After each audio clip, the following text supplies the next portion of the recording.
सुनी पवन के पुकार बम्पर जीत हो। सब ठीक ठाक कर दिया हमने, ऐतिहासिक बना दिया। बिहार में विधानसभा चुनाव तो ऐसे खत्म हो गया है। इस चुनाव में बीजेपी या एनडीए को एकदम जबरदस्त बहुमत मिला है। अब बीजेपी तो तेरी चुनाव एगो सुपरहिट फिल्म जैसा रहा है, कहे कि बीजेपी बिहार के इतिहास में पहला बार राज्य का सबसे बड़का पार्टी बना है। ऐसे तो बीजेपी चुनाव में 101 सीट पर चुनाव लड़ा था। 101 सीट में बीजेपी को 89 सीट पर जीत मिला था। अब बीजेपी की जीत में मोदी जी का तो मेहनत रहा ही है, लेकिन बीजेपी की सुपरहिट फिल्म में एगो सुपर स्टार भी है। आज जानते हैं वो सुपर स्टार कौन है? वो है भोजपुरी के पावर स्टार पवन सिंह। कहा कि भले ही पवन सिंह इस बार बीजेपी की तरफ से चुनाव तो नहीं लड़ रहे थे, लेकिन वो बीजेपी के लिए स्टार प्रचारक बन के चुनाव का प्रचार कर रहे थे। अब पवन सिंह जहां जहां प्रचार किए हैं वहां पे बीजेपी को एकदम जबरदस्त बहुमत मिला है। एक बाद ऐसा अंदाजा लगाया जा रहा है कि बीजेपी अगला साल बंगाल में होने वाला चुनाव में पवन सिंह को चुनावी मैदान में उतार सकती है। देखिए, पूरा कहानी कुछ ऐसा है कि 2026 के मार्च चाहे अप्रैल में बंगाल में विधानसभा चुनाव हो सकता है।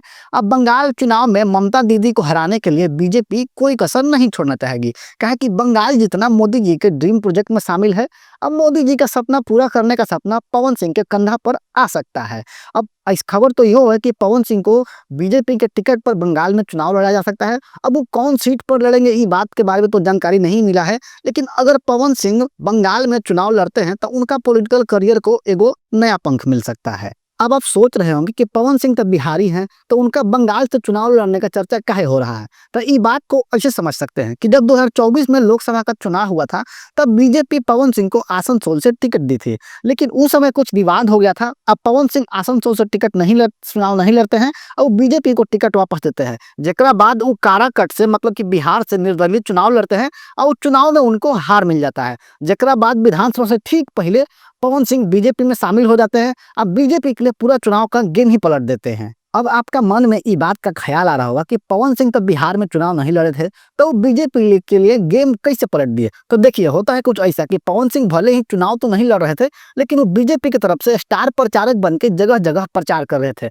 अब पवन सिंह जहां जहां एनडीए के लिए प्रचार किए, वहां वहां एनडीए को जबरदस्त जीत मिला है। अब इसका आंकड़ा का अगर बात करें तो पवन सिंह एनडीए के लिए कुल 44 सीट पर प्रचार किए थे। 44 सीट में से 42 सीट एनडीए को जीत मिला था। मतलब कि बिहार चुनाव में पावर स्टार का पावर तो खूब देखने के लिए मिला।